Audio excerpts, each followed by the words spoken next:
Hello，大家好，我係 Jordan，今日又嚟同大家講一講今日嘅地產消息嚇。今日係2025年10月21號啦，咁啊出咗一個都幾重要嘅新聞，就係香港政府咧就正式批准開始規劃呢個叫做南港島線嚇。咁嘅西段係啦，咁其實咩嚟嘅咧？其實簡單啲就係起地下鐵咯。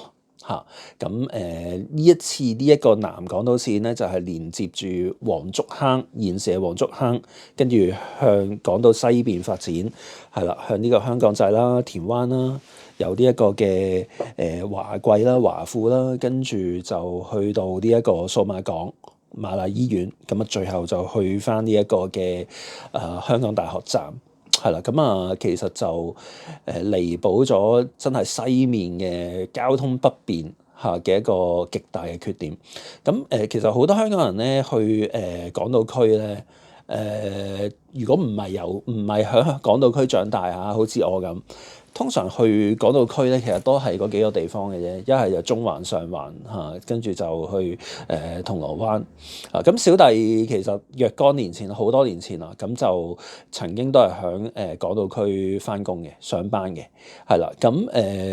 但我就唔係翻 office 嘅，咁就做一啲所謂行街嘅 sales，係啦。行港島，專係行港島區。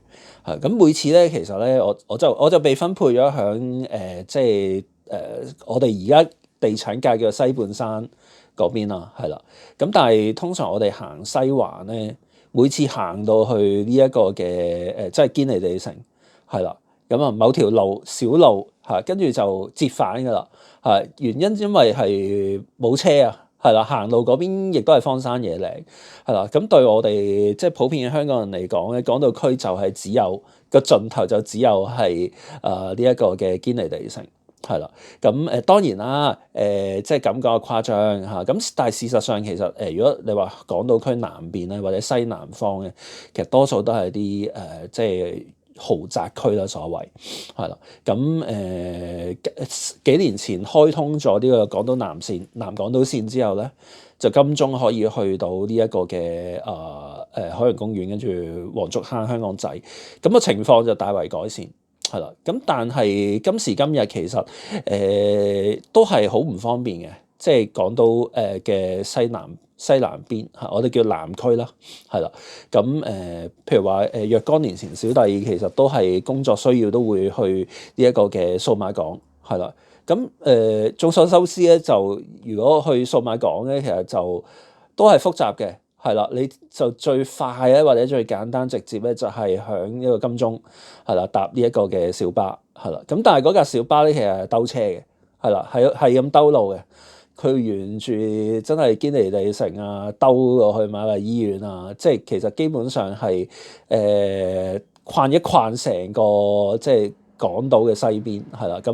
由金鐘去到呢一個嘅堅尼去到呢一個嘅數碼港，其實可以真係半個鐘嘅。係啦，小巴已經快嘅喎，即係亡命飛車嗰一隻嘅喎，係啦。但係佢沿途好多站咯，係啦。所以日後如果呢一個南港島線起咗之後咧，其實就十分之方便，係啦。佢全長就7.5公里嘅，係啦。如果由華富去翻金鐘嘅話咧，原本35分鐘嘅車程，而家就變成縮減成20分鐘，係啦。基本上係超級方便。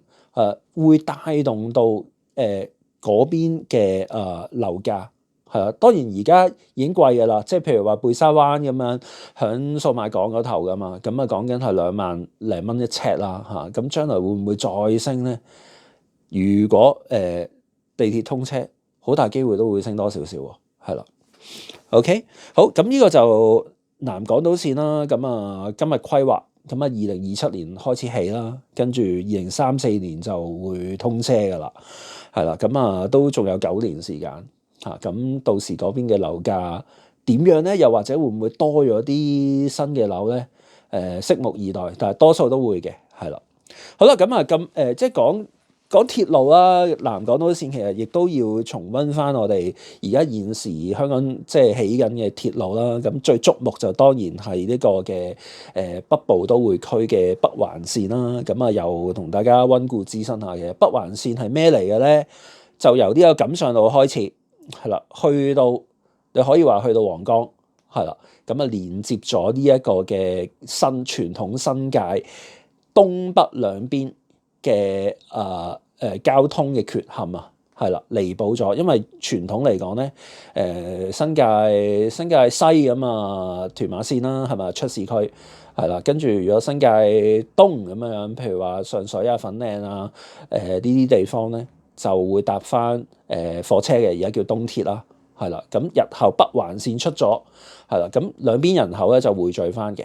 係啦，然之後其實呢條線最重要係咩咧？駁翻上大陸，係啦，咁好容易就由呢一個嘅我哋譬如元朗啊、錦上路啊呢啲地方咧，就好容易去翻呢一個嘅深圳皇崗口岸，係啦，或者落馬洲啦叫做，係啦，咁起緊㗎啦，係啦，2025年就即係今年動工10月嘅時候，跟住就預計2027就古洞站就啟用啦，跟住2034就全部通車。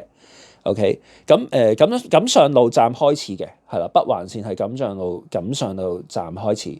咁錦上路就都好出名啦，最近有一個新嘅樓盤叫做柏龍，係啦，咁信和置業嘅，係啦，咁而家都仲有賣嘅，咁有興趣都可以聯絡我了解下嚇。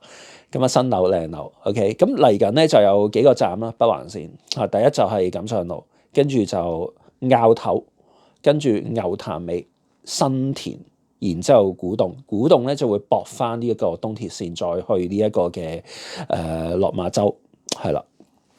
OK， 好啦，咁點解會咁犀利咧？或者咁有啲咩用咧？北環線又係帶動即係北區嘅經濟發展啦，因為其實而家所謂嘅坳頭啊、牛潭尾啊、新田啊，其實傳統都係一啲香港北邊嘅所謂郊區嚟嘅。OK， 係冇乜特別嘅經濟，甚至乎住宅發展嘅。咁日後如果呢一個地鐵起咗，係啦，咁基本上又係會粉聲咁樣起㗎啦，嗰啲經濟。OK，嗱咁北環線咧，仲有一樣嘢嘅，就係有一個叫做北環嘅北延線啊，係啦，咁由新田開始起。跟住去呢一個有呢個洲頭啦，然之後河套啦，最後尾係去翻皇崗。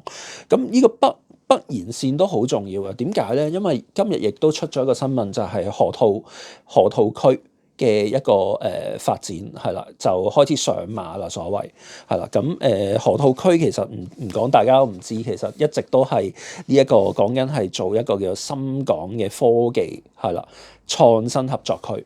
係啦，即係咩咧？就係佢係希望匯聚香港同埋深圳嘅創科合作嘅。OK， 好啦，咁幾個範疇啦，生命科技啦、微電子啦、新能源啦、人工智能，其實咁啱 exactly 呢幾個範疇咧，香港係弱嘅。其實香港最強係咩咧？如果科技嚟講係金融科技。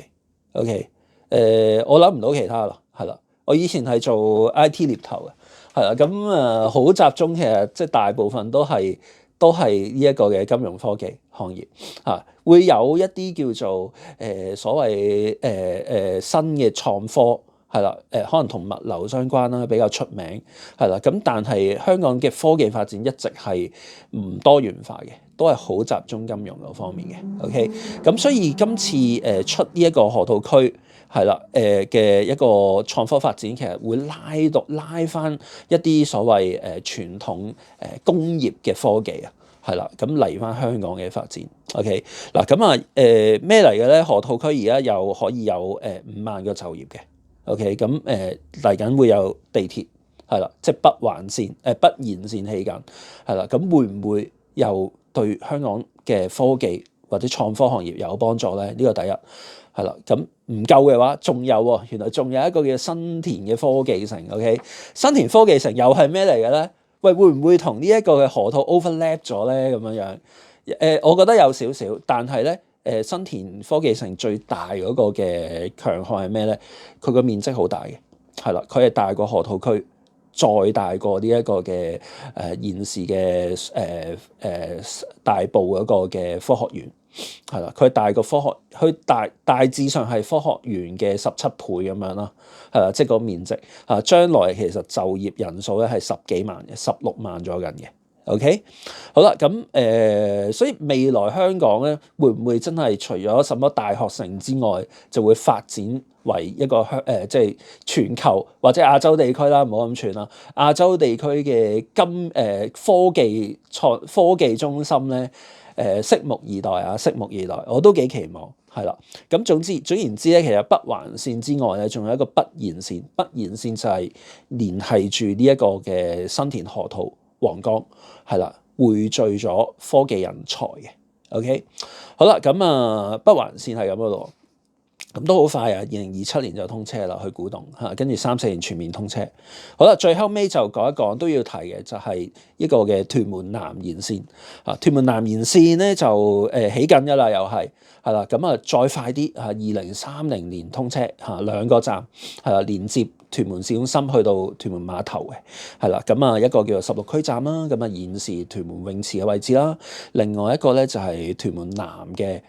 最尾喺屯門碼頭嘅一個站，咁全長7.4公里，係啦，咁又會帶動到即係當地附近嘅即係樓宇嘅市場啦、私人市場啦，係啦，咁呢個就講咗好多次啦，係啦，唔多講，係啦，咁至於今日咧就係一個重溫啦，咁如果有啲咩任何問題可以隨時同我傾嘅，係啦，我係 Jordan，唔該晒。